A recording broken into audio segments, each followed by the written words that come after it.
Alors, comme je vous le disais, c'est une petite coupure qui est normale lorsqu'on lance l'enregistrement. Benjamin va nous rejoindre. Le revoilà.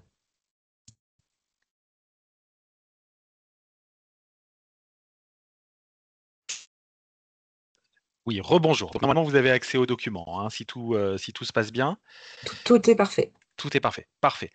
Donc bonjour, rebonjour à toutes et à tous. Alors on a souhaité, dans cette grande séquence de préparation des prochaines élections municipales et communautaires, faire un point sur la question de la révision des listes électorales, non pas qu'il y ait une actualité particulière en la matière, à quelques exceptions près quand même, on va le voir, mais on le sait, hein, statistiquement, il y a une recrudescence bien souvent des inscriptions à l'approche des scrutins qui suscitent le plus de participation, et c'est le cas de l'élection présidentielle bien sûr, mais aussi des élections municipales, hein, statistiquement. Donc vous avez peut-être constaté, au moins une partie d'entre vous, une petite augmentation des demandes d'inscription, même si désormais on n'est plus tributaire de l'année civile et les demandes peuvent aller un petit peu au-delà, bien sûr. Alors, en introduction, on peut refaire un petit point historique parce que alors voilà, quelques exemples de questions posées au service, hein, vous l'avez dans le document qui vous a été partagé, donc ce sont des exemples parmi tant d'autres. On a eu pas mal de questions, hein, à ce sujet, ne serait-ce qu'au mois d'octobre. Vous voyez, toutes les questions que j'ai intégrées ici, à titre d'illustration, ont été posées au mois d'octobre et elles ont, souvent une dimension très pratique, hein, très concrète, bien sûr. Le sujet le suppose. Alors on peut faire un petit point historique parce qu'en fait, c'est vrai que ça fait déjà, près de 10 ans, que la grande réforme, de, la révision des listes électorales, de l'établissement et la révision des listes électorales a été opérée.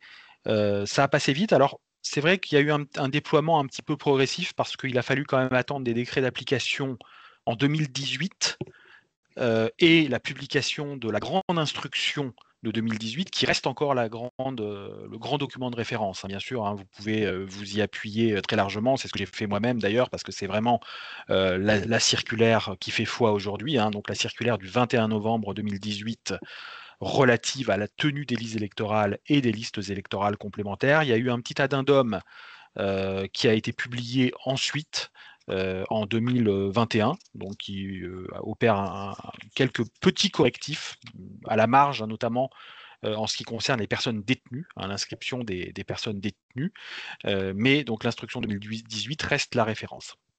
Et cette loi de 2016, elle avait donc totalement refondu les modalités de gestion des listes électorales et institué ce fameux répertoire électoral unique que l'on dénommera aujourd'hui REU, enfin d'ailleurs c'est l'acronyme le plus usité bien sûr.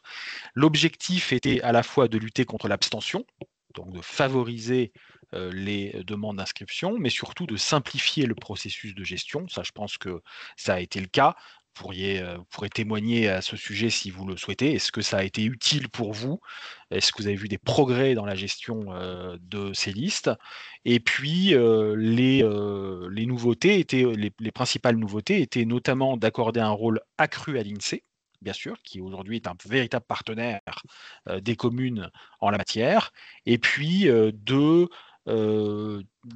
plus, comme on le disait tout à l'heure, être tributaire d'un calendrier rigide, qui était le calendrier de l'année civile, avec l'automne, la période d'automne qui était totalement consacrée à ce sujet, alors qu'on s'en désintéressait le restant de l'année. Aujourd'hui, on a un établissement, une gestion continue tout au long de l'année des listes électorales et probablement que ça allait dans le bon sens. En tout cas, la plupart des remontées qui ont été faites à ce sujet étaient plutôt positives. Alors, donc voilà pour l'introduction. Alors, l'une des principales nouveautés de cette loi de 2016, ça a été d'instituer donc une commission de contrôle qui a un rôle de second niveau par rapport au rôle du maire. On va le voir, bien sûr, le rappeler durant cet échange. Alors, la commission de contrôle, ça fait partie des quelques nouveautés quand même à intégrer, bien sûr, à avoir à l'esprit, puisque la composition de cette commission a été unifiée, harmonisée à compter des élections de 2026. Donc là, le petit tableau qui figure ici n'entrera en vigueur, ces dispositions n'entreront en vigueur qu'à compter des prochaines élections. Le principe, c'est pour tenir compte bien sûr de l'uniformisation du mode de scrutin pour les élections municipales entre les communes de moins de 1000 habitants et les communes de 1000 habitants et plus, eh bien ça a été de tenir compte de cette uniformisation pour la composition de la commission de contrôle, ce qui est assez logique. Donc la commission est réduite à 3 membres dans toutes les communes, il n'y aura plus de distinction en raison du seuil démographique, réduite à 3 membres dès lors que une seule liste aura obtenu des sièges au conseil municipal. Ce sera le cas de beaucoup de communes parmi les moins peuplées. Ou alors lorsqu'il ne sera pas possible de constituer une commission de contrôle. Et à ce moment-là, il y aura donc un conseiller municipal pris dans l'ordre du tableau, ou à défaut le plus jeune conseiller municipal, un délégué de l'administration désigné par le préfet et un délégué désigné par le président du tribunal judiciaire. Dans tous les autres cas, la commission sera composée de 5 membres, donc si au moins 2 listes ont obtenu des sièges au conseil municipal. Donc 3 conseillers de la liste ayant obtenu le plus de sièges et 2 conseillers de l'autre liste s'il y en avait que 2, ou un conseiller de chaque autre liste s'il y avait 3 listes au moins. Voilà le principe. Donc là, dans ces commissions-là, eh bien, on n'aura que des élus municipaux qui figureront, alors que la composition réduite fait figurer des personnes extérieures au conseil municipal.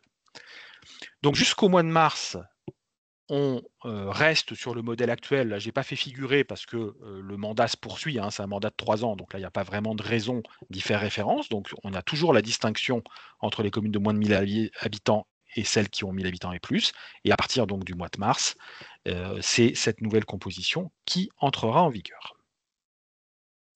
Donc cette commission, elle est instituée dans chaque commune et les membres sont avalisés par un arrêté du préfet, donc pour 3 ans, après chaque renouvellement intégral. Donc lorsque on a un mandat classique de 6 ans, eh bien, on a 2 rotations, 2 mandats de commission qui se succèdent. Alors il faudra faire attention au calendrier. Si jamais le prochain mandat municipal devait être un mandat de 7 ans, ce qui est demeure possible, c'est dans les tuyaux aujourd'hui, pour qu'il y ait une corrélation avec le mandat, les élections, l'élection présidentielle en particulier, donc qu'il n'y ait pas de télescopage plus exactement, eh bien il faudra probablement qu'un texte modifie ce calendrier.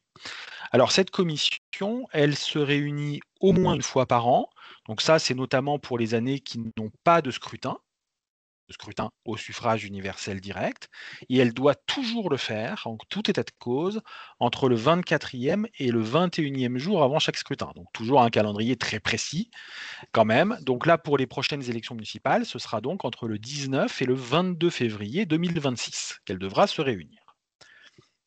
Donc composition rendue publique par affichage sur vos panneaux d'affichage administratif traditionnel et mis en ligne sur votre site internet, si vous en avez un, au moins une fois par an et en tout état de cause avant sa réunion. Les réunions sont publiques, étonnamment. Voilà, les réunions sont publiques et le maire, à sa demande ou à l'invitation de la commission, présente ses observations.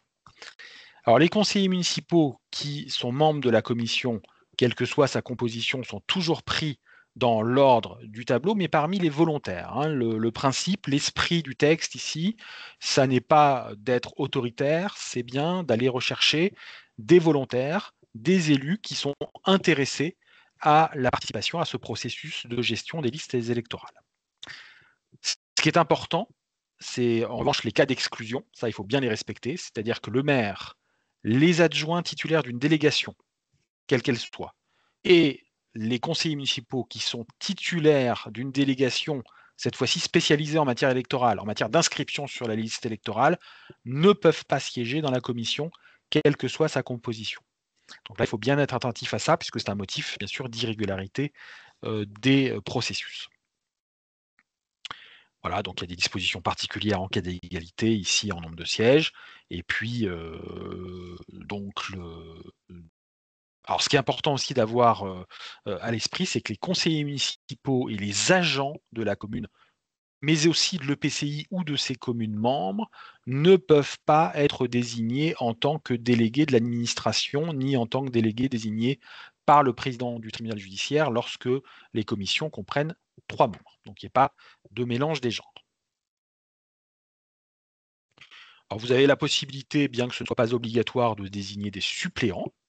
Voilà, hein, c'est toujours plus confortable, bien sûr, un suppléant qui peut remplacer n'importe quel titulaire de la même liste, mais qui n'est pas affecté à un titulaire en particulier. C'est ce qui est rappelé dans l'addendum, hein, auquel on faisait référence tout à l'heure, à cette fameuse instruction du 21 novembre 2018.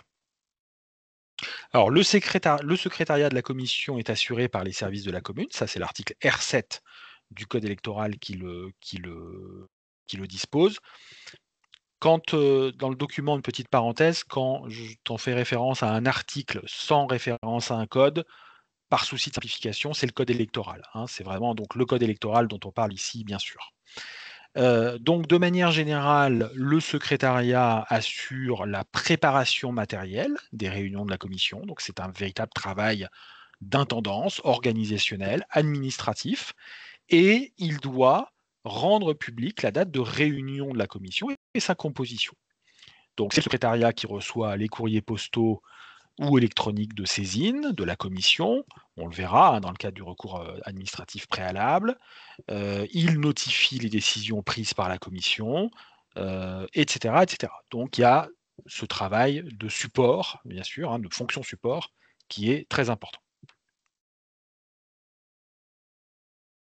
Alors le rôle de cette commission, mais on entrera un petit peu plus dans les détails ultérieurement, c'est de statuer sur les demandes d'inscription ou de radiation reçues en mairie, de constater les changements d'adresse, d'examiner la liste nominative établie par l'INSEE en vue de procéder à l'inscription d'office des personnes qui atteignent l'âge de 18 ans. Là aussi, on y reviendra.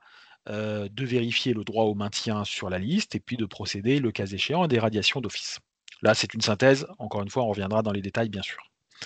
Et il y a un registre, hein, ça c'est important, bien sûr, des travaux et des décisions de la commission avec motifs, pièces utilisées à l'appui. Alors, comme on l'a dit tout à l'heure, donc cette commission doit se réunir obligatoirement entre le 24e et le 21e jour avant chaque scrutin, donc là avant le premier tour, hein, pour l'élection municipale, pour s'assurer de la régularité.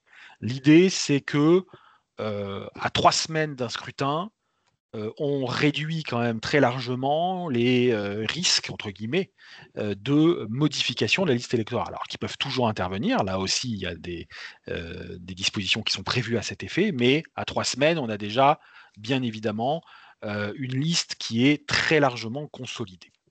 Et au cours de cette réunion, donc la commission pourra, le cas échéant, réformer les décisions prises par le maire, voire même procéder d'office à l'inscription d'un électeur qui aurait été omis, ou à l'inverse, à la radiation d'un électeur indûment inscrit, mais également statuer sur les rapports formés devant elle en vue du scrutin. Et elle a compétence, d'une manière générale, hein, au-delà de ses prérogatives spécifiques, si je puis dire, elle a un rôle de contrôle de la régularité de l'ensemble de la liste. Donc, en pratique, mais c'est même le code électoral qui l'indique, hein, alinéa 1er de l'article R11, eh bien, il est quand même recommandé d'examiner en priorité la régularité des inscriptions et des radiations intervenues depuis la dernière réunion. Le principe, c'est déjà au moins de commencer par ça. Peut-être est-il pertinent de réunir quand même la commission assez tôt, donc plutôt le 24e jour que le 22e ou le 21e, pour avoir le temps justement d'opérer tout cela par étapes. Et lorsqu'elle envisage de radier un électeur, la commission devra respecter aussi une procédure contradictoire. Je dis aussi parce que le maire, dans un premier temps, devra l'avoir fait aussi. Là encore, on y reviendra. Donc, vous avez ici l'ensemble des règles procédurales à respecter, avec notamment la notification par voie écrite, hein, de préférence, pour des raisons de preuve, et l'électeur a ensuite 48 heures, hein, donc les délais sont très courts à chaque fois en matière électorale, ça c'est très classique, c'était le cas avant 2016, ça l'est toujours aujourd'hui. 48 heures pour présenter des observations. Le maire peut être entendu par la commission, ça c'est tout à fait possible, il y a pas d'objection à cela. Et puis, donc les décisions sont notifiées dans un délai de 2 jours à l'électeur, au maire et à l'INSEE. En cas de contestation, c'est à la commission de prouver, avoir procédé à la notification. Voilà. Donc vous avez des précisions par rapport au point de départ des délais de recours contentieux. Voilà, et je m'arrête peut-être un instant sur ce point si jamais, vous avez, des questions. Voilà, donc réunion au moins une fois par an, plus entre le 24e et le 21e jour. Alors lorsque, c'est une année qui a un scrutin au moins, il est suffisant de réunir la commission entre le 24e et le 21e jour. Rien ne s'oppose à ce qu'elle se réunisse à nouveau plus tard dans l'année, bien sûr, mais ça n'est pas une obligation. Et en revanche, les années sans scrutin, à ce moment-là, il faudra bien au moins une réunion par an. Voilà le principe.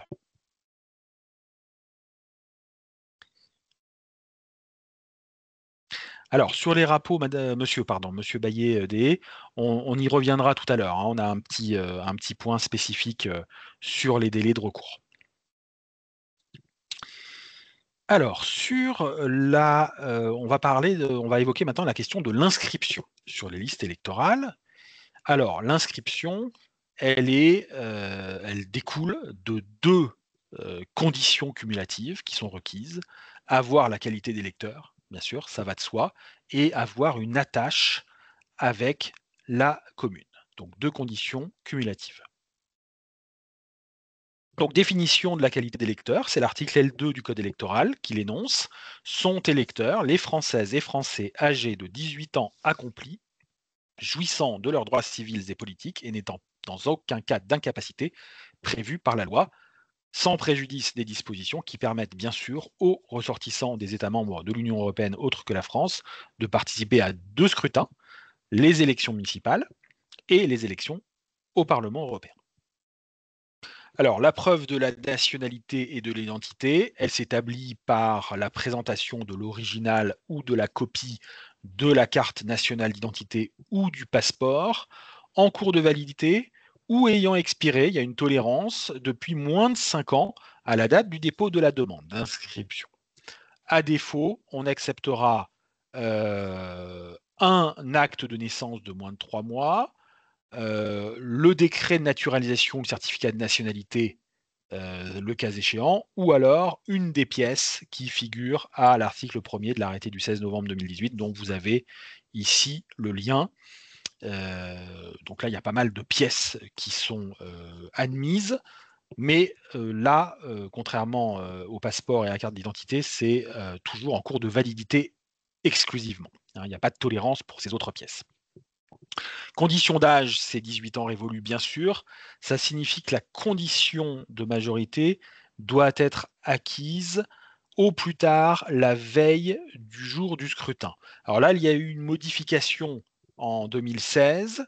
Ça n'était pas le cas auparavant. Désormais, la personne qui acquiert la majorité entre les deux tours, quand c'est le scrutin à deux tours, eh bien, est admise à voter pour ce second tour. Voilà, hein, donc là, il y a une rupture du principe initial qui était la permanence du corps électoral, hein, entre les deux tours. Et bien aujourd'hui, la loi permet à un tout jeune majeur qui a donc accède à la majorité entre les deux tours de participer au deuxième tour. Et puis, l'article L6 indique que ne peuvent être électeurs les personnes frappées d'une incapacité électorale permanente ou temporaire. Vous le savez, la privation des droits civils et politiques, ça fait partie des peines accessoires en droit pénal, hein, donc des peines complémentaires qui peuvent être imposées à des personnes donc condamnées. À noter, là aussi c'est un assouplissement, c'est que désormais, les majeurs sous tutelle peuvent exercer leur droit de vote sans restriction, ce qui n'est pas le cas non plus autrefois, et les majeurs sous curatelle a fortiori bien sûr, puisque c'est un régime moins contraignant. Première condition, donc, qualité des électeurs. Deuxième condition, l'attache avec la commune. Ce fameux article L11 que vous connaissez bien, du Code électoral, qui est là un article central, bien sûr. Donc, 3 possibilités alternatives, hein, ça n'est pas cumulatif, c'est alternatif. Donc, les électeurs ont une attache avec la commune au sens du droit électoral. Les électeurs qui ont leur domicile réel dans la commune ou y habitent depuis 6 mois au moins, ainsi que leurs enfants de moins de 26 ans, qui peuvent revendiquer cette inscription. Les électeurs qui figurent pour la deuxième fois sans interruption l'année de la demande d'inscription au rôle d'une des contributions directes, avec possibilité, ouverture, extension de ce droit aux conjoints également, mais aussi ceux qui, sans figurer au rôle, ont pour la deuxième fois sans interruption, l'année de la demande d'inscription, la qualité de gérant ou d'associé majoritaire ou unique d'une société figurant au rôle. Donc c'est quand même assez large, hein, cette qualité de contribuable. Et puis également ceux qui sont assujettis à une résidence obligatoire en tant que fonctionnaire. Alors on va revoir ça un petit peu plus en détail. Donc la notion de domicile réel ou de résidence continue. Alors le domicile, c'est l'article 102 du Code civil, hein, c'est le lieu où l'on a son principal établissement. Donc sous-entendu, c'est le lieu de vie le plus habituel dans l'année, ou le plus couramment utilisé dans l'année, si je puis dire, hein. Et la réalité peut être établie par tout moyen. Vous le voyez ici, un certain nombre de documents qui font foi, bien sûr. Alors, parfois, on nous interroge à ce sujet. Une attache, par exemple, sentimentale avec une commune, parce que, on y aurait vécu, dans le passé, ne suffit pas, bien sûr, à caractériser, le domicile. Pas plus d'ailleurs que, le fait que, ses parents y vivent, par exemple, hein. Donc il faut quand même qu'il y ait bien la démonstration, pièce à l'appui, de l'existence de ce domicile. La notion de résidence, elle renvoie non pas à une notion de droit comme le domicile, mais à une notion de fait. Et c'est en fait le fait d'habiter au moment de la demande de manière effective et continue dans la commune. Mais à la différence du domicile, qui se prouve en droit, eh bien la résidence doit être continue depuis au moins 6 mois. Donc il faut pouvoir établir cette existence de la durée de 6 mois à la date du dépôt de la demande, là aussi par tout moyen, propre à emporter la conviction du maire, et on peut s'appuyer sur des factures, sur des quittances de loyer, par exemple. Tout en sachant que, la Cour de cassation l'a rappelé, l'occupation d'une résidence secondaire n'est pas considérée comme une résidence réelle et continue si elle n'est dédiée qu'au temps de loisirs tels que les fins de semaine ou les vacances. Mais attention, le fait d'occuper une résidence secondaire peut, le cas échéant, permettre une inscription à titre de contribuable, hein, notamment au titre du paiement des taxes foncières. Donc on peut aussi jouer là-dessus, mais ça ne sera pas au titre de la résidence, en tout cas, hein. Et les jeunes majeurs de moins de 26 ans ont donc la possibilité de s'inscrire sur la liste électorale de la commune où leurs parents ont leur domicile réel où ils habitent depuis 6 mois au moins, et ils doivent présenter un document de moins de 3 mois attestant donc de ce domicile réel, mais également de leur lien de filiation.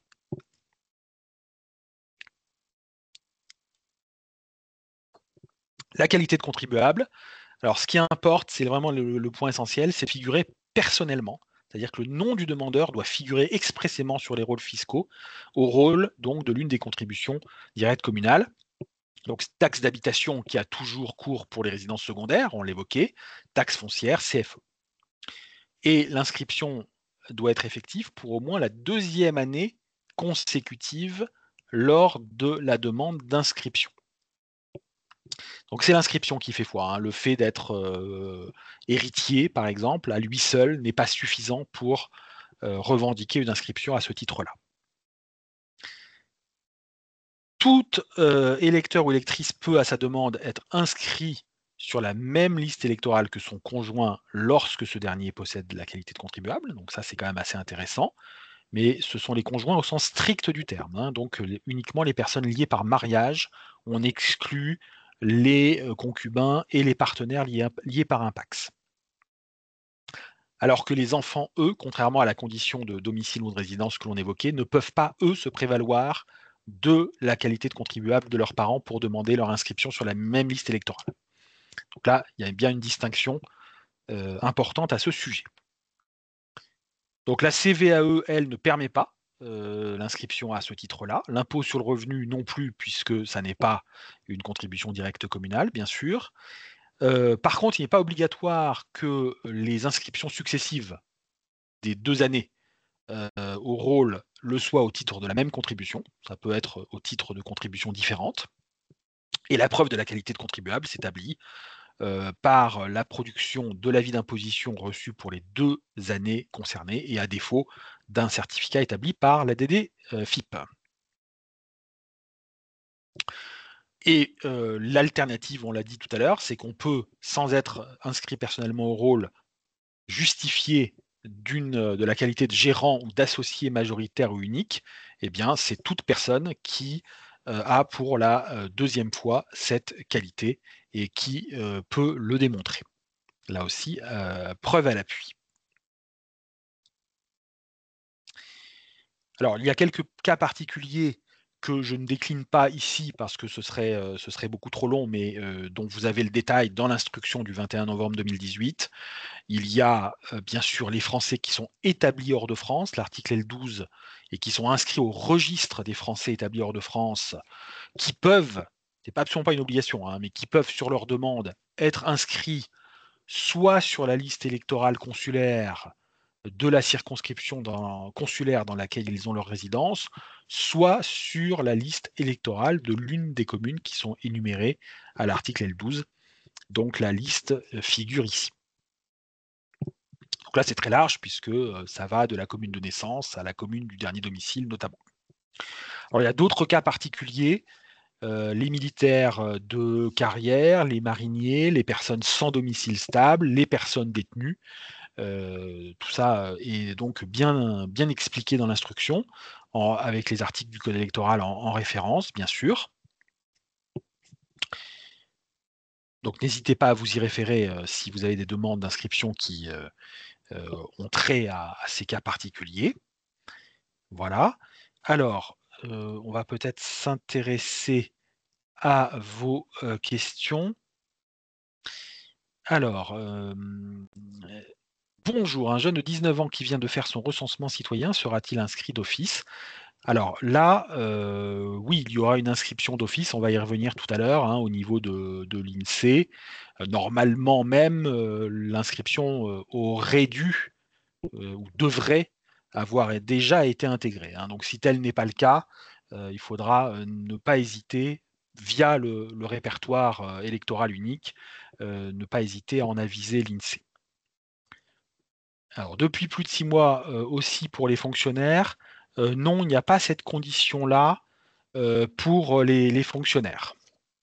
Je revérifie, par acquis de conscience, mais, il ne me semble pas que cette condition soit requise. Je vous le dis tout de suite.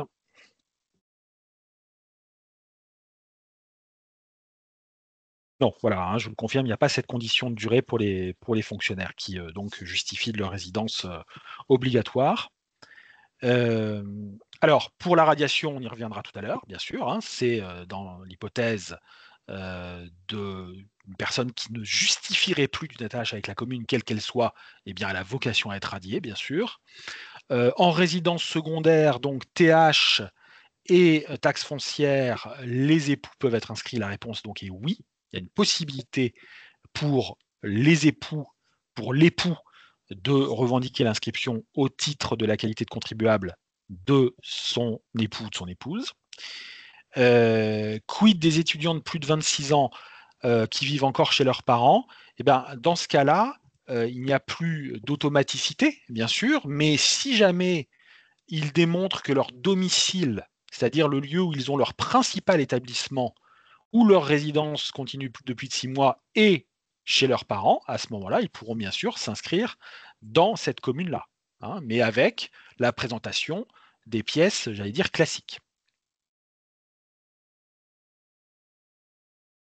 Alors, Madame Autain, 3 conseillers municipaux ont quitté la commune, n'ont plus d'attache.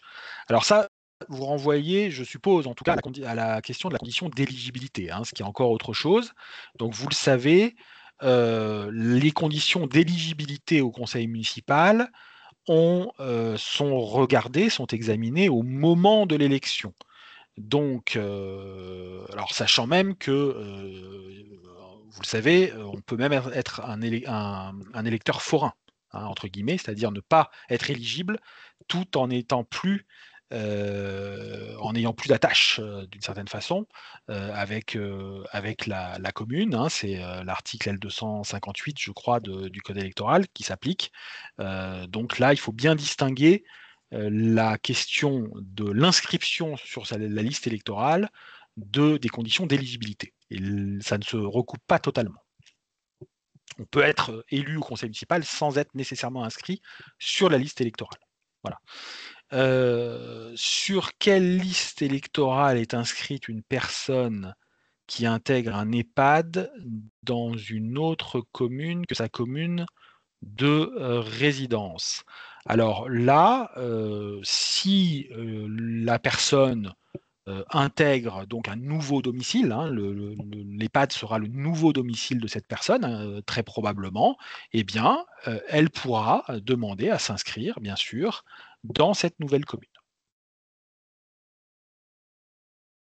Si c'est une partie de l'année, hein, puisque vous dites autre que sa commune de résidence, donc dans l'hypothèse où la personne en question continuerait à vivre une partie de l'année dans sa commune de résidence, à ce moment-là, elle pourrait, le cas échéant, en fonction de sa durée de résidence, hein, bien sûr, revendiquer son maintien sur la liste électorale précédente. Donc tout dépend, bien sûr, de la durée de résidence.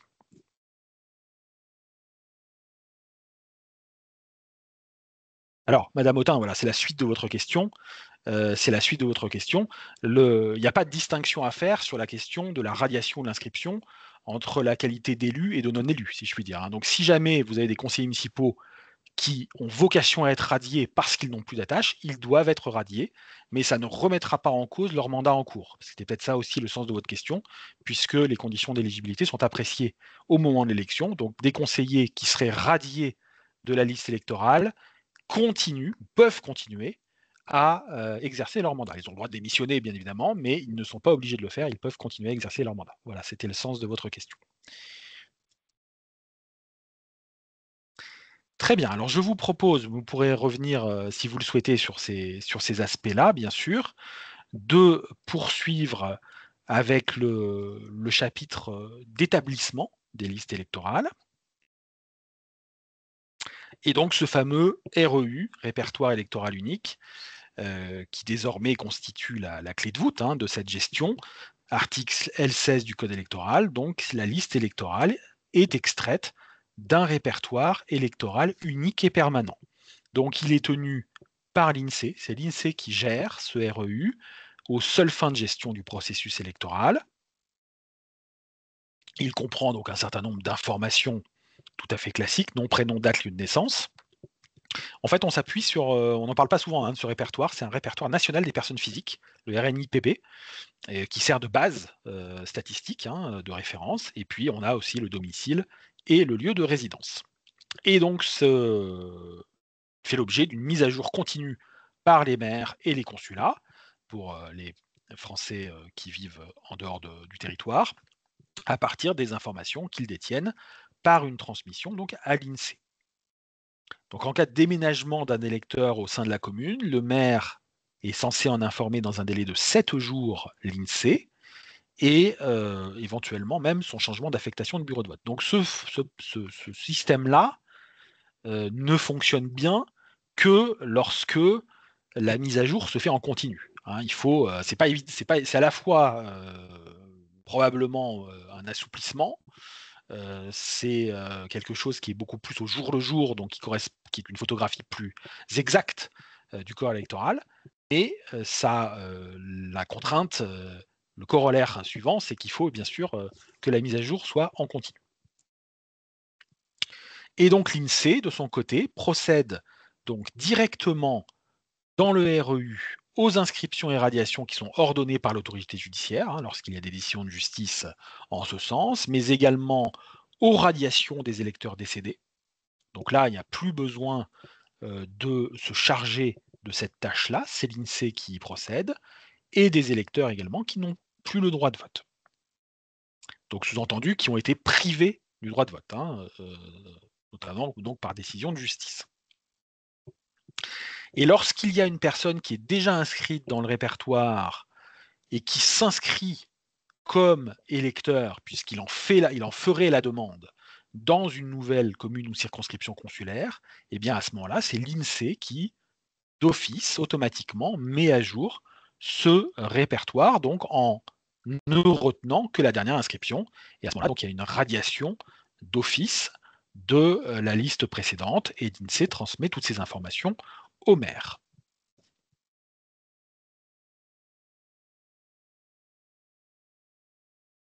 Donc voilà le principe, hein, c'est que donc tout mouvement, inscription, radiation, tout changement d'adresse, éventuellement tout changement d'affectation de bureau de vote doit être transmis par la commune à l'INSEE par l'intermédiaire du RE. Et la prise en compte directe par l'INSEE, donc c'est uniquement, sans intervention de la commune, ça ne concerne que les inscriptions et les radiations d'office.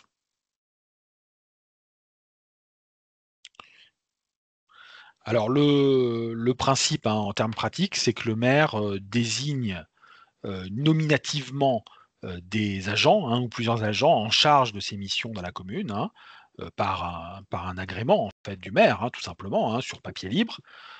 Et un compte d'accès au REU devra être créé par la commune pour chaque agent désigné. Donc ça, c'est l'organisation administrative.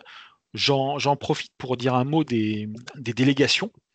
On peut tout à fait envisager, bien sûr, que le maire délègue la fonction qui lui est dévolue en tant que maire, hein, d'inscription ou de radiation, on va le voir, à des adjoints, conformément au Code général des collectivités territoriales, hein, article L21 22-18, voire même à des conseillers municipaux, par un arrêté de délégation de fonction, hein. C'est tout à fait autorisé, bien sûr.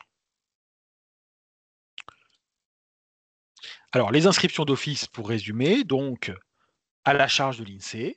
Les personnes qui viennent d'atteindre l'âge de 18 ans, l'INSEE est informé par le répertoire des personnes physiques que l'on évoquait tout à l'heure, les personnes qui viennent d'acquérir la nationalité française et les personnes dont l'inscription est ordonnée par l'autorité judiciaire. Donc inscription d'office, ce qui facilite pas mal les choses quand même. Ensuite, on a les radiations d'office par l'INSEE, donc les électeurs décédés, les radiations ordonnées par l'autorité judiciaire, les personnes n'ayant plus le droit de vote, et puis les électeurs ayant demandé donc leur inscription dans une autre commune. Donc déjà là, si on prend ces 6 cas, inscription, radiation d'office, on a quand même beaucoup de mouvements de la liste électorale qui sont gérés directement par l'INSEE et qui facilitent probablement votre tâche. On peut le supposer. Mais ça ne recouvre pas l'ensemble, bien sûr, des nécessités, puisqu'il y a les inscriptions sur demande qui doivent être prises en compte. Et donc désormais, ces inscriptions n'ont plus à être déposées uniquement à l'automne jusqu'au 31 décembre de l'année, comme c'était le cas autrefois, mais elles peuvent être déposées toute l'année, et au plus tard, donc le 6e vendredi qui précède un scrutin si l'électeur veut participer à celui-ci. Donc pour les prochaines municipales, la date butoir, ce sera le vendredi 6 février 2026. Donc les demandes sont déposées soit via le formulaire CERFA dédié ou sur papier libre, accompagné donc de justificatifs de nationalité, d'identité, d'attache avec la commune. Elles peuvent être aussi déposées par la procédure de demande d'inscription en ligne, dont l'adresse figure ici en bleu. Déposées en main propre, c'est autorisé aussi. Présentées par un tiers dûment mandaté, voire même adressées par courrier. Donc on a vraiment beaucoup de possibilités qui sont admises par la loi. Un récépissé sera remis au demandeur. ou lui sera adressé électroniquement ou par courrier, en précisant son identité, son adresse de rattachement et la date du dépôt de la demande. Il précisera également ce récépissé les voies et délais de recours ouverts en cas d'absence d'examen de la demande dans les délais. Sachant donc, on le disait tout à l'heure, le RAPO, hein, donc le recours administratif préalable obligatoire, donc comme son nom l'indique, est obligatoire, et doit être formé dans un délai de 5 jours devant la commission administrative. On y reviendra également, hein, un peu plus dans le détail. Et donc toute demande parvenue après cette échéance empêche le demandeur, donc l'échéance du 6e vendredi qui précède le scrutin, empêche le demandeur de participer à ce scrutin pour le premier, mais aussi pour le second tour. Alors, cette fois-ci, on ne raisonne pas comme pour les personnes qui atteignent l'âge de 18 ans entre les deux tours. Une personne qui n'aura pas fait sa demande dans les temps ne pourra pas participer non plus au second tour. Donc le maire statue dans un délai de 5 jours, notifie sa décision au demandeur dans un délai de 2 jours. Donc vous voyez un calendrier à la fois très contraint et très serré, et tout en transmettant les informations à l'INSEE via le RE. En cas de refus, la décision doit être motivée, comme toujours en matière de décision de refus. En tout cas, c'est la règle essentielle. Et puis, lorsqu'il y a un déménagement au sein de la même commune, le maintien sur la liste électorale est bien sûr la règle, hein, puisqu'on raisonne par circonscription communale, mais l'électeur est censé, ça ne se fait pas toujours, hein, l'électeur est censé en informer la mairie pour que vous puissiez en aviser l'INSEE, et à ce moment-là, éventuellement, si vous avez plusieurs bureaux de vote, eh bien,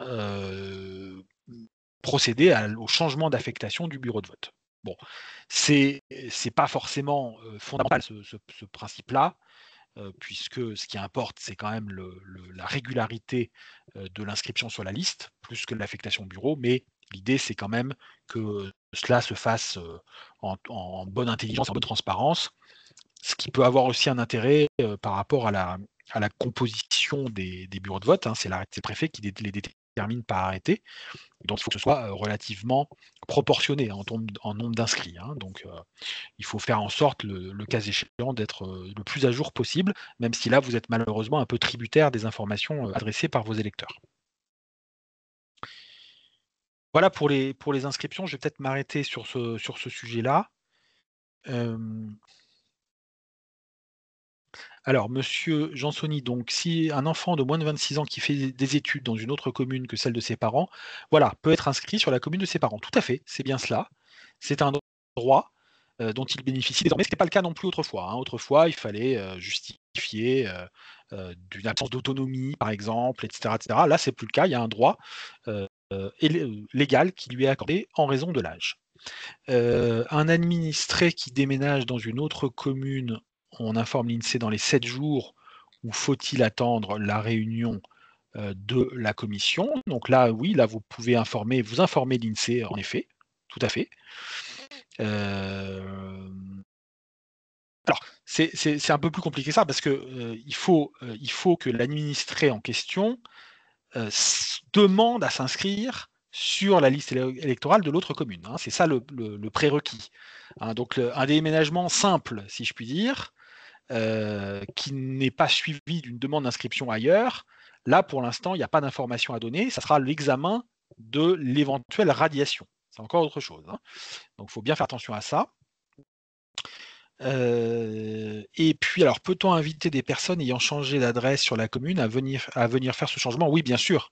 Si vous avez cette information-là, ou ces présupposés-là, ces suppositions, ou des indices qui vous permettent de le penser, bien sûr, vous pouvez les inviter à le faire. Le code électoral ne l'impose pas, mais implicitement, dans l'esprit, c'est tout à fait possible, bien sûr.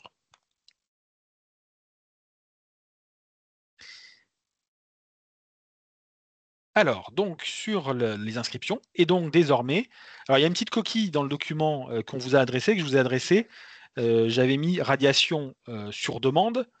Alors oui, on peut toujours, on peut toujours demander à être radié, c'est une possibilité, mais c'est pas le cas de figure le plus courant, bien sûr, hein. C'est Il n'y a pas beaucoup d'électeurs qui font cela. Une démarche proactive pour demander à être radié, mais c'est toujours, encore une fois, c'est toujours acceptable et même parfois très agréable et très bienvenu, puisque ça permet de faciliter les choses. Mais ça n'englobe pas toutes les hypothèses, donc c'est une radiation après examen, en fait. Vous pouvez corriger votre document, bien sûr. C'est les radiations après examen de la situation. Donc, la compétence du maire donc, est d'aujourd'hui dévolue tout au long de l'année pour radier à l'issue d'une procédure contradictoire donc les électeurs qui ne remplissent plus ou dont on pense qu'ils ne remplissent plus les conditions d'attache communale qui leur permettent de demeurer inscrits. Article L18. Donc avant de procéder à une radiation, le maire, c'est à chaque fois l'autorité qui est désignée par le code électoral, ça signifie sous la responsabilité du maire. Donc là, vous organisez comme vous voulez. Il peut y avoir des délégations de fonctions, comme on l'a dit. Les services administratifs peuvent être chargés de cela, mais c'est toujours sous l'autorité du maire. C'est cela que ça signifie, bien sûr. Eh bien, donc le maire doit s'assurer que l'électeur concerné ne remplit plus aucune des conditions qui lui permettent de demeurer inscrit sur la liste électorale.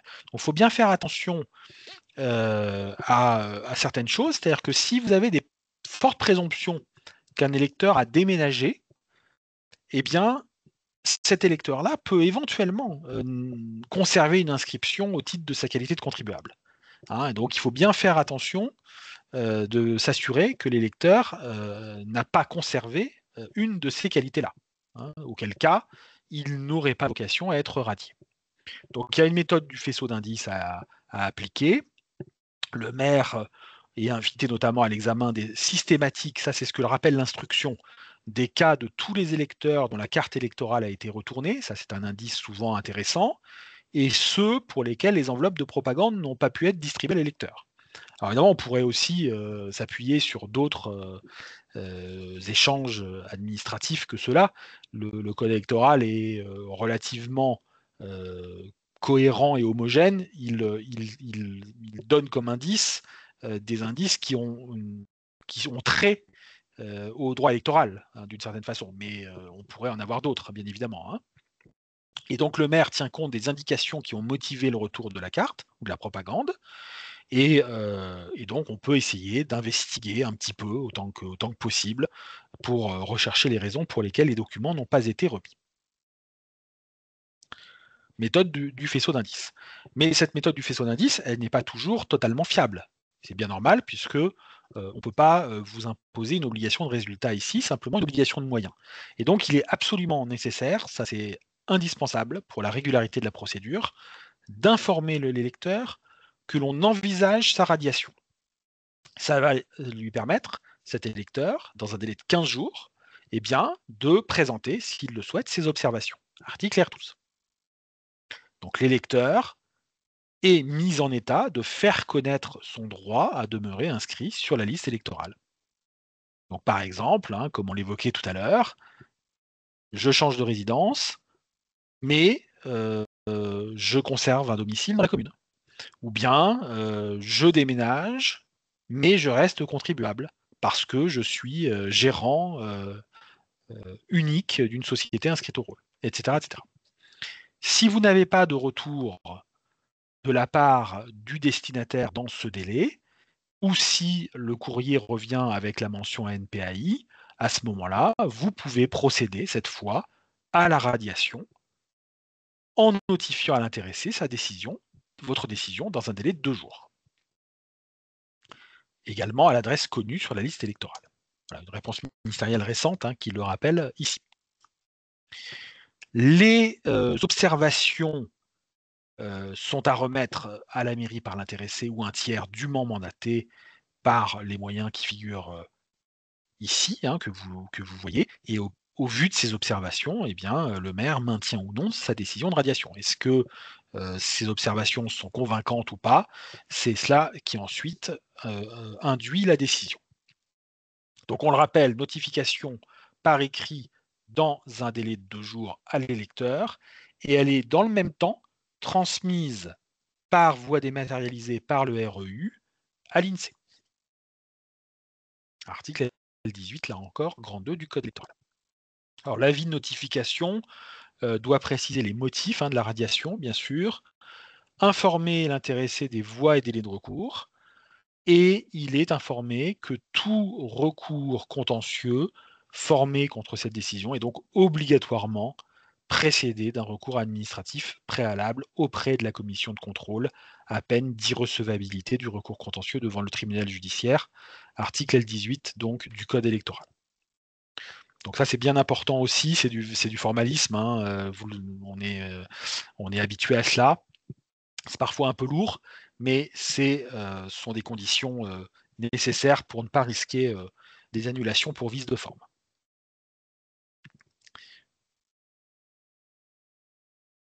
Voilà pour la radiation après examen. Alors je reviens sur vos demandes.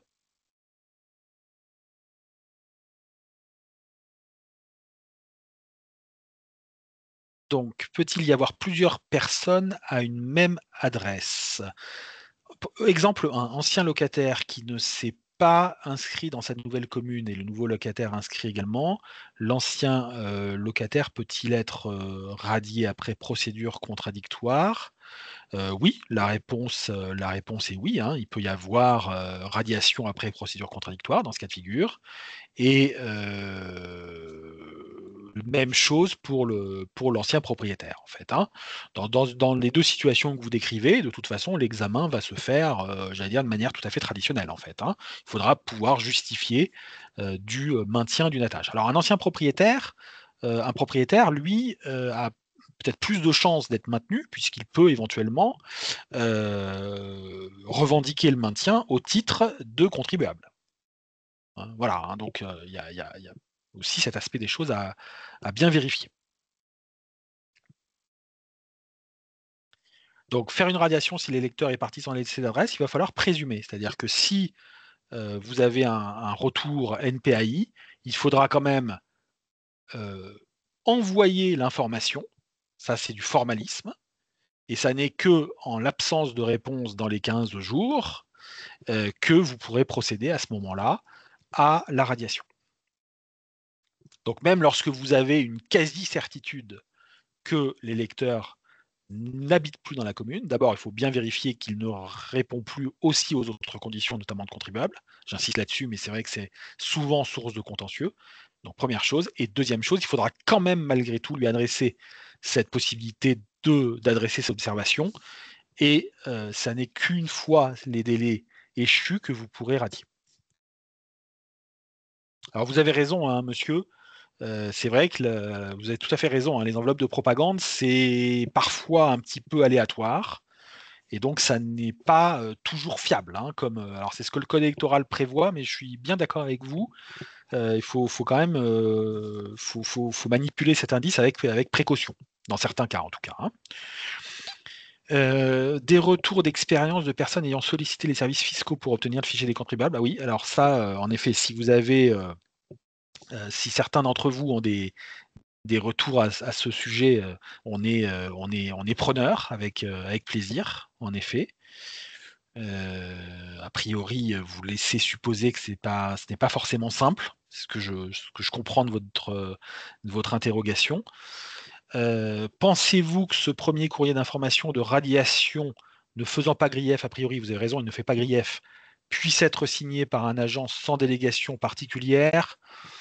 Bah, c'est quand même mieux qu'une délégation. Voilà, c'est quand même mieux qu'une délégation puisque là, on est quand même sur, une prérogative du maire, au sens du code électoral, donc il vaut mieux qu'il y ait une délégation de signature qui soit accordée par arrêté.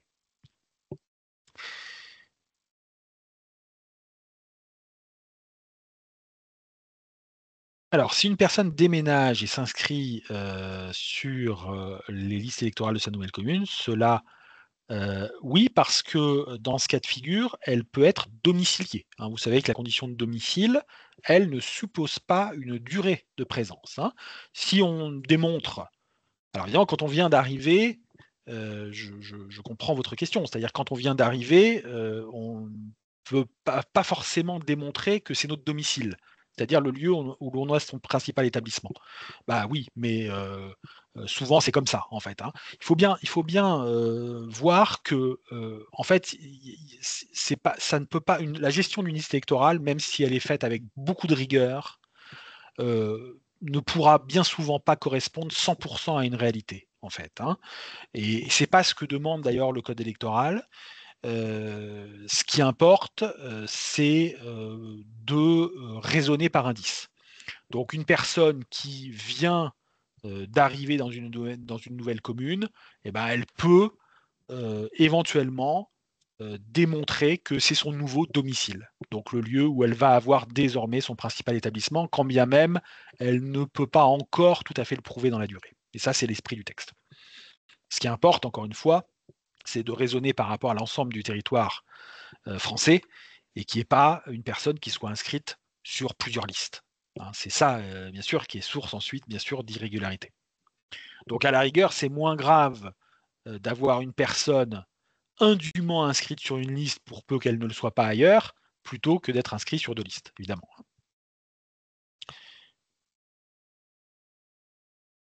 Alors, la mairie peut-elle radier une personne sans passer par la commission? Donc la réponse est oui, hein, la radiation se fait après examen, mais la commission peut être saisie par l'électeur dans le cadre d'un recours administratif.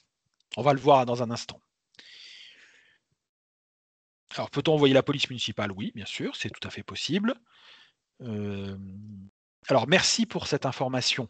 Il est possible de télécharger le fichier des contribuables via un lien envoyé aux mairies par la DGFiP.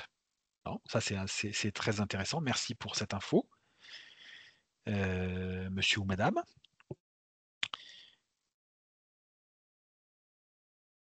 Voilà, donc là, vous avez des éléments d'échange qui sont intéressants. Très bien. Alors, je poursuis avec donc la question des recours, hein, voilà, hein, synthèse des voies et délais de recours. Donc, on le rappelle, l'électeur concerné a un recours possible contre la décision de refus d'inscription ou la décision de radiation, donc par un RAPO devant la commission de contrôle. Donc, c'est là que la commission peut être saisie dans le délai de 5 jours. Hein, c'est un délai donc il y a une forclusion, hein, à l'issue du délai, on ne peut pas aller au-delà, bien sûr. Et la commission, elle, a 30 jours pour statuer. La décision est notifiée au requérant et au maire dans un délai de 2 jours. Alors évidemment, des électeurs qui s'inscrivent un peu au dernier moment alors ils ont le temps, hein, parce qu'on a 6 vendredis, hein, donc 6 semaines, ils ont le temps de pouvoir être rétablis dans leurs droits, si tel doit être le cas, mais bien sûr, le calendrier est assez contraint. Alors, il y a aussi donc ensuite une possibilité de recours contre la décision de la commission qui statue, elle, sur le recours administratif préalable obligatoire. Cette fois-ci, c'est dans un délai de 7 jours devant le tribunal judiciaire, à compter de la notification de la décision de la commission ou de la décision implicite de rejet, hein, puisque, on le rappelle, si la commission ne statue pas dans le délai de 30 jours, eh bien, il y a une décision implicite de rejet de la demande. Le tribunal judiciaire statue en dernier ressort dans un délai de 8 jours, donc il n'y a pas d'appel possible, mais le pourvoi en cassation peut être introduit dans les 10 jours, il n'est pas suspensif.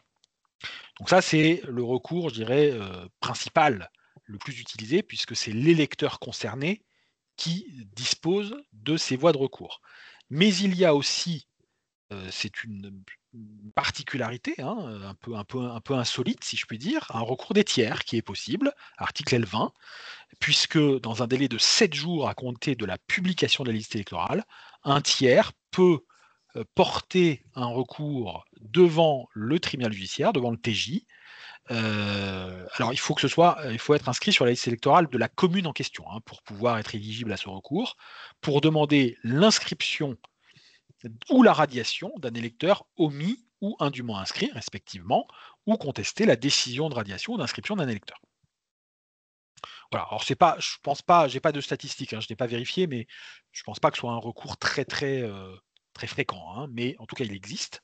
Et puis il y a un recours ouvert aussi à toute personne qui prétend avoir été omise en raison d'une erreur matérielle ou avoir été radié en méconnaissance de l'article L18, donc en méconnaissance des procédures d'examen et du faisceau d'indices que l'on évoquait tout à l'heure.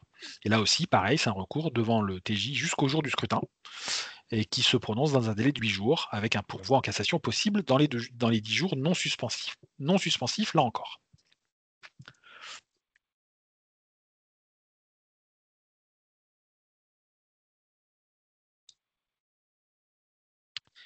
Voilà pour les voies et délais de recours. Et ensuite, vous procédez à la publication des inscriptions et des radiations. Donc ça, c'est là aussi très important, hein. Toute inscription ou radiation de la liste électorale, y compris lorsque cela est d'office, fait l'objet d'une publicité. Donc cette publicité intervient le lendemain de chaque réunion de la commission lorsqu'elle s'est prononcée sur la régularité de la liste électorale.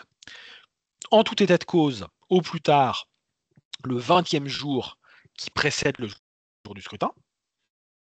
On le rappelle, hein, la commission se réunit entre le 24e et le 21e jour. Donc le lendemain, puisque là c'est une réunion obligatoire, donc le 20e jour qui précède le tour de scrutin, la publication se fait. Et à défaut, le dernier jour ouvré de l'année. Donc là encore, ça concerne plutôt les années sans scrutin. Alors cette publicité prend la forme donc d'un tableau qui est extrait directement du REU par le maire et qui est mis à disposition des électeurs pendant 7 jours à votre convenance, hein, en termes de formalisme, hein. C'est soit par affichage papier sur les lieux d'affichage administratif traditionnels, ou bien avec possibilité de consultation sur place ou sur un ordinateur mis à disposition. Et donc le tableau comporte l'énumération dans une première partie des électeurs nouvellement inscrits, dans une deuxième de ceux qui ont été radiés depuis la dernière réunion de la commission, et les inscriptions radiation d'office opérées par l'INSEE doivent également figurer. Celles qui sont intervenues depuis la dernière réunion, bien sûr, hein. Donc ce sont des publicités qui font la synthèse de tous les mouvements intervenus depuis la précédente réunion de la commission.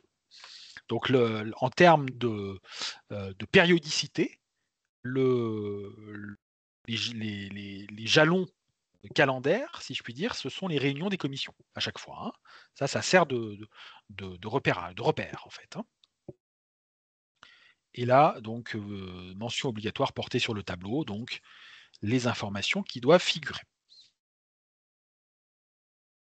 Alors, vous voyez, c'est assez précis, hein, au niveau de l'indication du domicile. On a l'indication de la rue et du numéro quand ils existent. Et s'agissant des personnes sans domicile stable et des détenus, l'adresse apportée est celle de l'organisme d'accueil.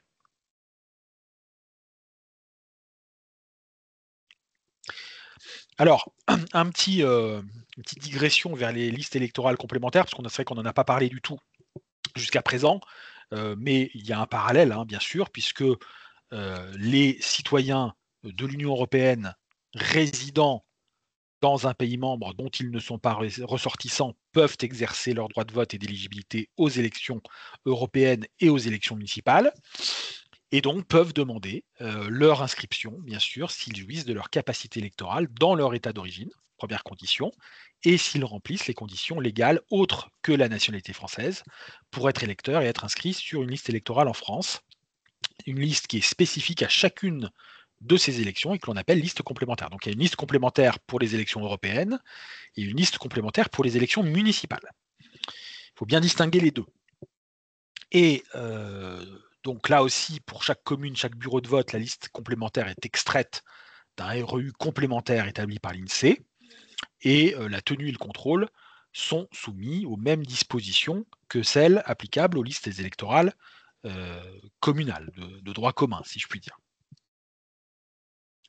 Donc les citoyens non français de l'Union européenne qui résident en France doivent remplir les mêmes conditions que les citoyens français pour les listes électorales principales, sous réserve des dispositions suivantes, donc notamment R117.2 pour les élections municipales, donc du code électoral. Donc il faut une déclaration, donc en plus des autres conditions, il faut que l'intéressé vous produise un document d'identité en cours de validité et une déclaration écrite précisant Notamment donc pour la participation aux élections municipales, hein, je me suis intéressé à celle-ci en priorité ici, sa nationalité, son adresse en France et attestant qu'il n'est pas déchu de son droit de vote dans l'État dont il est ressortissant. Donc c'est une attestation sur l'honneur, hein. Bon, voilà. Là, vous avez un CERFA dédié et pour les élections européennes, on l'a indiqué également, vous avez un autre CERFA. Alors, c'est intéressant à noter que pour pouvoir prendre à l'un comme à l'autre de ces 2 scrutins, l'électeur doit être inscrit sur les 2 listes complémentaires dédiées et distinctes, mais de la même commune. On ne peut pas, s'inscrire dans 2 communes différentes pour chacun de ces 2 scrutins. C'est nécessairement la même commune. Mais par contre, il est possible de ne voter que pour l'un des 2 dans la commune en question, en étant inscrit sur la liste complémentaire afférente.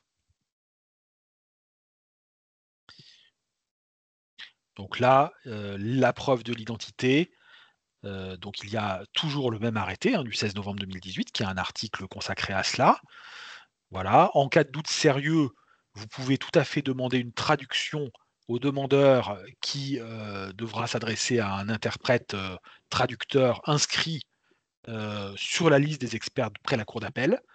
Voilà. La condition d'âge, elle est la même, bien sûr, que pour les Français, mais alors là, je l'ai indiqué en gras parce que c'est quand même important. Ces électeurs-là, eux, ne sont pas inscrits d'office sur les listes électorales à leur majorité. Hein, le grand 2 de l'article L11 n'est pas applicable aux ressortissants de l'Union européenne non français. Donc leur inscription à 18 ans accomplie doit se faire obligatoirement sur demande. Jouissance des droits civils et politiques, bien sûr, aussi bien en France que dans leur état d'origine, de leur état dont ils sont ressortissants. Et au niveau de la tâche, eh bien, même critère de domicile ou de résidence. Les citoyens de l'Union européenne ne sont considérés comme résidents en France au sens du code électoral que s'ils y ont leur domicile réel ou si leur domicile y a un caractère continu depuis 6 mois au moins. Donc même critère.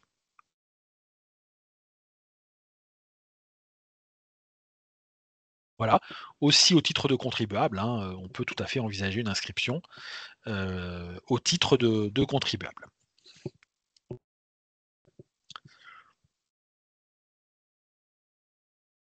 Alors, on pourra noter que s'agissant des élections municipales, un résident citoyen d'un autre État membre de l'Union inscrit sur une liste électorale complémentaire en France peut participer en tant qu'électeur ou candidat à une élection municipale dans un autre État de l'Union. Et c'est une particularité. Il y a une possibilité de radiation volontaire. La demande de radiation peut être déposée toute l'année. Voilà, donc si l'électeur souhaite être radié en vue d'un scrutin en particulier, sa demande doit être déposée avant le 6e vendredi qui précède l'élection.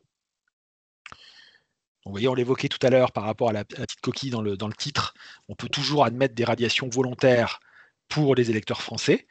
C'est implicite. Là, c'est explicitement prévu par le code électoral pour les élections, pour les ressortissants non français européens.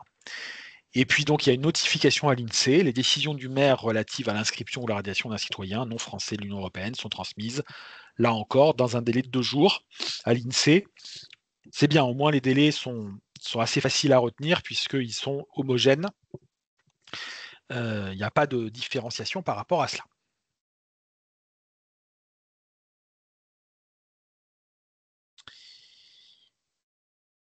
Alors, Madame Larazé, donc les mentions mises sur le tableau vont au-delà de ce qui est autorisé sur la communication.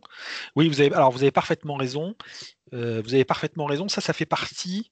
C'est un peu, on peut faire le parallèle d'ailleurs avec les matrices cadastrales, hein, les relevés de propriété, dont on sait que on peut communiquer des informations qui vont au-delà de ce que permet le RGPD, et c'est pareil en droit électoral. Donc c'est quand même quelque chose qui mériterait peut-être un jour d'être tranché alors par la CADA, mais plus sûrement par le Conseil d'État, hein, parce que là, il y a quand même une différence d'appréciation assez nette, en fait, hein. Donc voilà, à mon sens, les deux documents qui vont au-delà de ce qui serait normalement permis. Les matrices cadastrales, les listes électorales. Mais dans l'état actuel des textes, c'est bien le cas. Nous avons une personne de nationalité française qui n'a pas d'attache et plus de domicile dans notre commune. Elle a déménagé en Suisse et ne s'est pas enregistrée au consulat de France en Suisse. Peut-on la radier si jamais? Oui, alors, oui, oui, bien sûr. Là, vous procédez à l'examen traditionnel de sa situation et si, après lui avoir proposé, l'avoir mis en état de présenter ses observations, avec le risque, bien sûr, mais encore une fois, c'est du formalisme, que vous ayez un retour, n'habite plus à l'adresse indiquée. Donc après avoir respecté ça, si vous n'avez pas de conviction légitimant le maintien, vous pouvez radier l'électeur.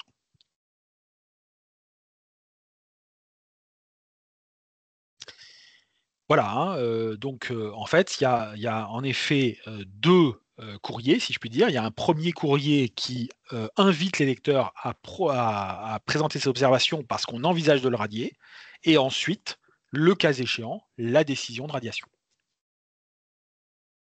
C'est bien cela.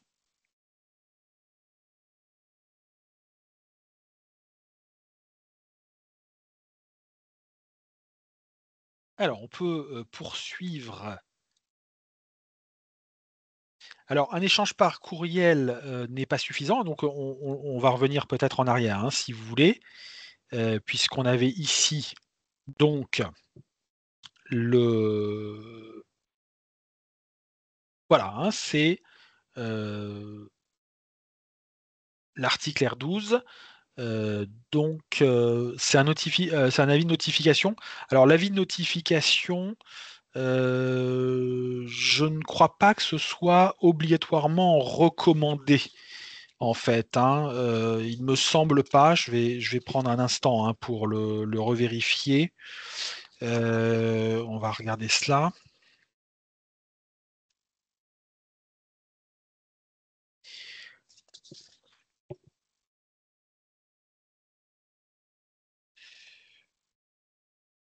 Ouais, non, il y a pas de précision, hein, donc sur il y a pas de précision. Alors c'est vrai que le recommandé est, plutôt, heu, recommandé justement, si je puis dire. C'est souvent, une question de preuve, mais ça peut, se faire par autre moyen, hein, donc on peut tout à fait envisager un courrier simple. L'idée, c'est quand même plutôt de favoriser, bien sûr, pour des raisons de preuve, le recommandé. Mais c'est vrai que le code électoral, ne l'impose pas. On reprend l'article L18, hein, il n'y a pas d'obligation, en effet.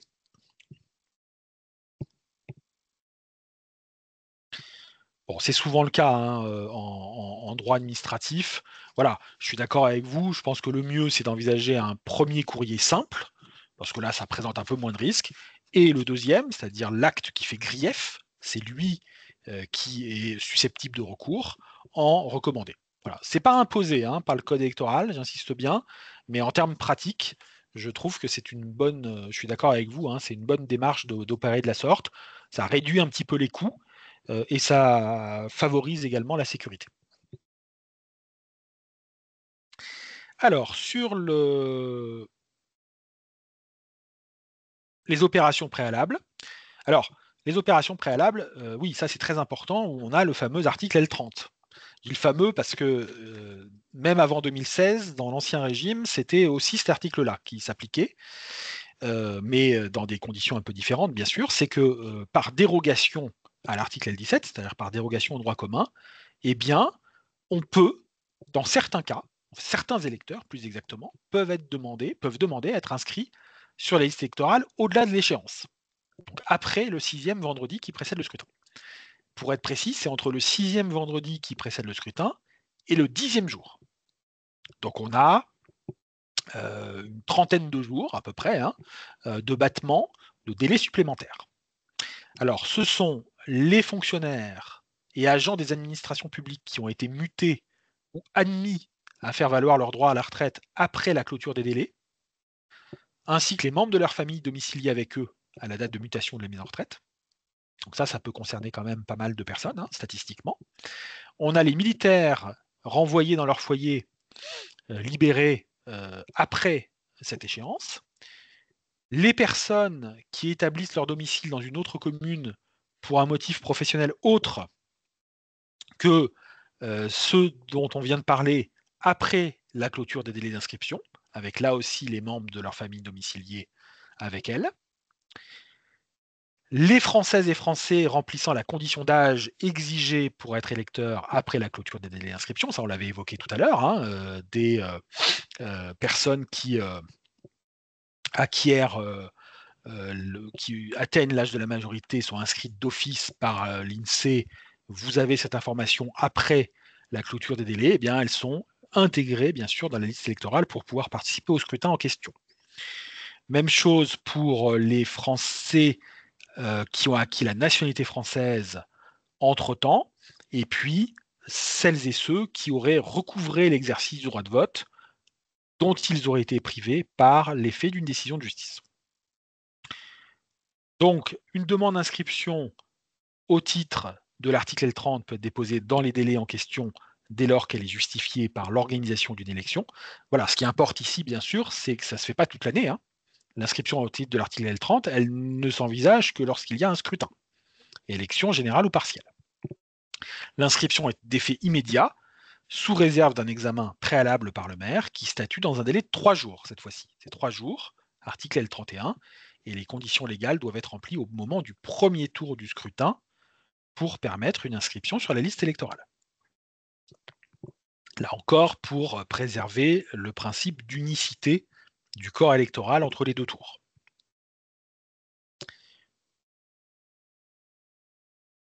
Voilà l'article L30. Donc ça nous donne le calendrier suivant qui est résumé ici, lorsqu'on s'approche d'un scrutin, hein. Première phase, donc réunion obligatoire de la commission de contrôle entre le 24e et le 21e jour précédant le scrutin, avec toutes les modifications nécessaires qui doivent être apportées dans la REU. Le lendemain, donc, de chaque réunion, le 20e jour qui précède le scrutin, publication du tableau des inscriptions et des radiations. Puis ensuite, publication du tableau rectificatif des inscriptions de l'article L30 et des radiations postérieures à la dernière réunion de la commission, s'il y a lieu, hein, c'est-à-dire s'il y a eu des mouvements entre-temps. Vous n'êtes pas obligé, évidemment, s'il n'y a rien eu, il n'y a pas de tableau rectificatif par principe, hein. Donc au plus tard 5 jours avant le scrutin et jusqu'à celui-ci. Voilà. Donc il faut commencer l'affichage au plus tard 5 jours et on le maintient jusqu'au scrutin, jusqu'au dimanche du scrutin. Ensuite, il y a l'édition de la liste d'émargement, bien sûr, qui sera, elle, utilisée le jour du vote, et l'envoi des cartes électorales au plus tard 3 jours avant le scrutin. Voilà donc les opérations qui interviennent dans les 3 dernières semaines qui précèdent une élection au suffrage universel direct. Donc la liste d'émargement, bien sûr, là, vous êtes habitués, hein, à tout cela, hein. Elle correspond à la liste électorale donc à jour du tableau des inscriptions et des radiations intervenues depuis la dernière réunion de la commission de contrôle. Et puis donc du tableau des inscriptions en application de l'article L30 et des radiations depuis la réunion de la commission de contrôle.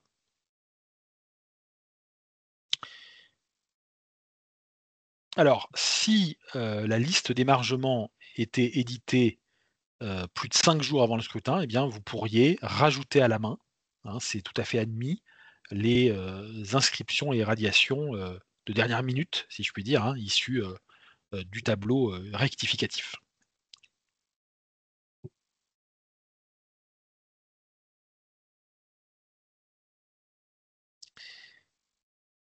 Alors, Madame Autain, pourquoi les préfectures ne rendent plus les listes d'émargement aux communes après les élections? Ça, je ne sais pas du tout. Je ne sais pas du tout. Je n'étais pas informé de cela. Ouais, je ne connais pas la raison de cela. Je ne connais pas la raison de cela parce que je vois pas de lien a priori avec la réforme, hein, de la gestion des listes électorales. Pour les opérations propres au scrutin elles-mêmes, je vois pas vraiment de raison. Donc ça, vous pourrez, bien sûr, éventuellement leur demander directement s'ils souhaitent vous répondre. Est-ce que c'est une pratique généralisée ou est-ce que c'est, propre à votre préfecture notamment? Ça serait intéressant de le savoir. J'ai pas de je vois pas de raison, particulière en tout cas, hein, a priori, hein. Alors on va dire un mot des, cartes électorales et de la communication des listes électorales. Bon là encore, hein, le code est très, très clair, l'instruction 2018 aussi, hein, donc une carte électorale est délivrée à tout électeur nouvellement inscrit, bien sûr. Dans chaque commune, elles sont établies par le maire et elles doivent donc comporter un certain nombre, de ces informations qui figurent ici, page 37. Alors traditionnellement, la refonte a lieu tous les 3 à 5 ans. C'est, heu, c'est pas une périodicité très rigide, hein, c'est plus une pratique qu'autre chose. Donc c'est une remise en forme des listes avec reclassement, par ordre alphabétique, attribution d'un nouveau numéro. Donc là, c'est plutôt un toilettage en fait, hein, et à l'issue de la refonte, eh bien, une nouvelle carte est adressée à tous les électeurs. Entre 2 refontes, vous n'établissez une nouvelle carte que pour les électeurs dont le numéro ou l'adresse du bureau de vote a changé et seulement si un scrutin doit être organisé avant la prochaine refonte. Là encore, c'est pour éviter d'abord trop de coûts, trop d'impressions papier aussi et cetera, bien sûr, hein. Donc il faut que ça soit, utile et l'envoi se fait à l'adresse de rattachement du titulaire au moins 3 jours avant la date du premier tour de scrutin et en l'absence de scrutin au plus tard le 30 avril de l'année suivante. Bon, sachant que, on le sait bien, hein, en tant que citoyens, nous tous, les cartes ne sont jamais remplies en fait, hein, on a toujours des nouvelles cartes avant qu'elles soient remplies.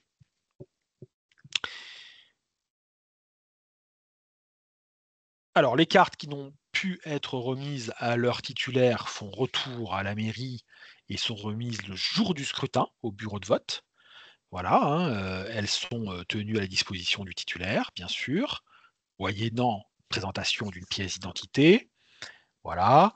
Là, vous avez des précisions sur les cartes qui n'auraient pas été retirées, donc tout ça figure, hein, dans l'instruction, hein. Il y a pas de c'est très très carré, si je puis dire, il y a pas de c'est pas sujet à interprétation. Alors, il y a une cérémonie de citoyenneté, hein, que le code électoral invite à organiser, pour les personnes, nouvellement inscrites, qui atteignent l'âge de 18 ans, les tout jeunes majeurs et cette cérémonie, par contre, elle n'a pas, à être organisée durant la campagne électorale d'un, scrutin qui concerne tout ou partie du territoire de la commune, donc en particulier, pendant la campagne électorale, des prochaines municipales.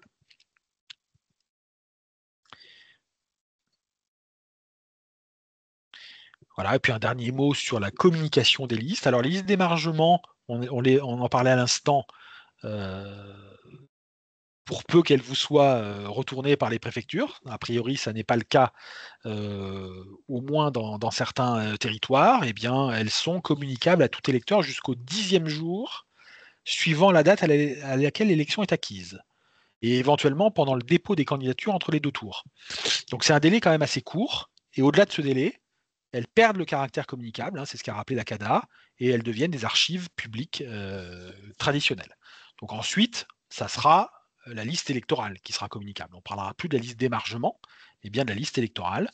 Et là, évidemment, l'article L37 nous indique que tout électeur peut prendre communication et obtenir copie de la liste électorale de la commune.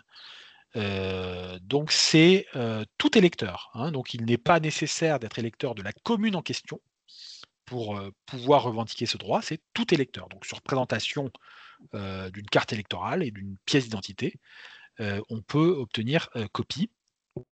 Heu, il faut simplement attester sur l'honneur, ne pas s'engager à en faire un usage commercial.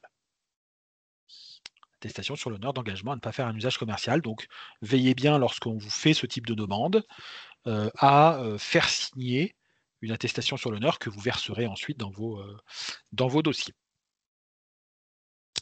Et voici donc l'article R20 qui nous indique la liste des informations communicables à ce titre et donc ça fait écho à ce que, vous disiez tout à l'heure madame, hein, à savoir que la date de naissance, le lieu de naissance, l'adresse, qui sont normalement des informations, des données personnelles protégées au titre du RGPD, eh bien, sont ici communicables, hein. Donc c'est quand même, en effet un sujet, qui pourrait donner lieu à débat, mais Ça fait partie des particularités de ce domaine-là.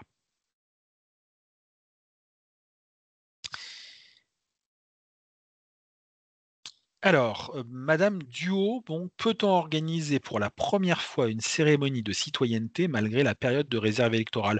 Oui, c'est tout à fait possible parce que c'est une cérémonie qui est prévue par les textes. Donc, on ne peut pas vous reprocher, d'une certaine façon, d'appliquer un texte, heu, simplement, voilà, parce que vous ne l'auriez pas fait dans le passé. Je pense que là, il y a pas de risque particulier. Par contre, attention à ne pas l'organiser donc pendant la période de campagne électorale, campagne au sens strict, hein, c'est pas la période de réserve. La période de campagne, c'est les 15 jours qui précèdent, hein. Donc ça, il faudra bien faire attention à ça et puis surtout, et d'autant plus parce que ce serait la première fois que vous l'organiseriez, ne pas profiter de cette cérémonie pour faire du prosélytisme électoral, de quelque nature que ce soit. Donc c'est vrai que moi je vois pas d'objection à ce que vous le fassiez. Dans l'idéal, à partir du moment où le texte n'a pas été respecté dans l'esprit, voire même dans la lettre depuis, quelques années, ce serait peut-être plus pertinent d'attendre l'année suivante pour l'organiser la première fois. Mais, encore une fois, si vous êtes prudent, il y a pas d'objection, pure, si je puis dire, pure et dure. Pour la commission, contrôle qui doit avoir lieu entre fin novembre et fin décembre, nous devons donc remonter à la dernière commission. Oui, c'est ça, en effet, hein, s'il n'y a pas eu de réunion depuis les législatives et les européennes en juin 2024, législatives en juillet, ça peut revenir à ça. En effet, puisque là, il était tout à fait normal que la commission ne se soit pas réunie fin 2024, puisqu'il y avait eu des scrutins, à la mi-année, au milieu de l'année. Donc ça fait 1 an et demi. Donc là, il est possible que vous ayez eu pas mal de mouvements. La liste électorale pour le futur scrutin n'est pas évidemment encore éditée. Voilà, tout à fait, hein. C'est-à-dire que là, vous fournissez celle en cours. Donc là, ça c'est une question intéressante. Il est possible, et ça sera probablement le cas ici, que votre liste électorale ne soit pas à jour, ne traduise pas, la réalité exacte de votre situation. Mais ça, c'est encore une fois les textes qui, sont ainsi faits, donc c'est celle qui est en cours, bien sûr. Un futur candidat peut-il distribuer des documents dès maintenant en vue de l'élection municipale 2026? Oui, c'est autorisé. Alors, vous le savez, il y a des règles, particulières de remboursement, des, démarches de propagande, hein, qui sont prévues par le code électoral, qui, elles découlent du respect de calendrier, mais il y a pas d'interdiction. Il n'y a pas d'interdiction à ce qu'un candidat, distribue des circulaires, ce qu'on appelle des circulaires, c'est-à-dire des professions de foi ou des tracts, par exemple, dès aujourd'hui, oui. Monsieur Delpont, pour aller un tout petit peu plus loin, je vous ai mis, dans le haut du fil de discussion, un lien pour pour regarder les derniers replays. On a notamment un replay sur, la communication en période, préélectorale. Donc n'hésitez pas à aller le regarder. Voilà, c'est toute cette séquence en effet, et puis on aura, je crois, un autre webinaire à ce sujet, hein, dans les prochaines semaines également qui vous sera proposé. Voilà, alors donc, merci à tous. Alors pour aller plus loin, on vous a, rappelé donc les accompagnements, hein, de la Banque des territoires. Bien sûr, donc le numéro du service téléphonique rural consulte 09 70 808 809. Vous pouvez nous contacter du lundi au vendredi de 9h à 19h, hein, donc pour, toutes vos questions, en lien avec le droit des collectivités locales au sens large, si je puis dire, en dehors des questions de personnel, hein, de ressources humaines que nous ne traitons pas. Et puis vous avez d'autres accompagnements. Le lien, bien sûr, vers le site internet, hein, n'hésitez pas à vous y référer. Il y a beaucoup d'informations et en particulier, comme Catherine, vient de le dire, les replays, de nos derniers webinaires. On a aussi une newsletter qui est distribuée, toutes les 2 semaines. Et puis, voilà, donc un certain nombre d'offres, bien sûr. Et puis on a également, des accompagnements. Voilà, c'est ici en matière de commande publique. On peut vous proposer un accompagnement un peu plus personnalisé pour l'appui à vos procédures de passation des marchés publics, et puis en matière également d'analyse financière et de recherche de subventions. Donc toujours au même numéro. Voilà. Et bah, écoutez, il est 12h04, on a à peine débordé. On peut donc vous remercier pour votre présence attentive et votre participation ainsi que vos questions, et vous souhaiter donc à toutes et à tous une très bonne journée. Excellente journée et à bientôt pour de prochains webinaires. Au revoir. Merci À très Benjamin. bientôt. Au revoir, merci.